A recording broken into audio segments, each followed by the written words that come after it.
Hi friends, అందరికీ happy Holi. Holi పండుగకి ముందు రాత్రి ఇలా కాముని దహనం చేస్తారు. పిల్లలు జాజిరి ఆడుకున్న కట్టెలు కూడా ఈ మంటల్లో వేసి కాలేస్తారు. ఇదే కామదహనం జరిగిన తర్వాత అందరూ ఎంతో ఉత్సవాలు చేసుకుంటారు. ఈ వీడియో ఎక్కడ స్కిప్ చేయకుండా చూడండి. నచ్చితే లైక్ చేయండి, షేర్ చేయండి. కొత్త వాళ్ళైతే నా ఛానల్ని సబ్స్క్రైబ్ చేసుకోండి.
ఎట్లా తీసుకోను వల్ల ఈ ముల్కిలో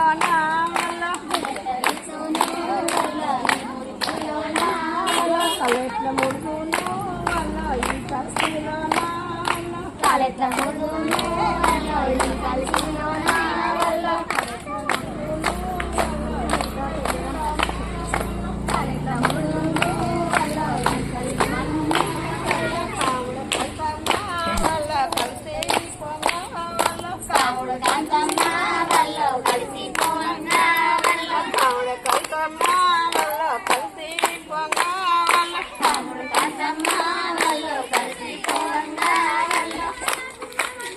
Okay friends, keep watching my more videos.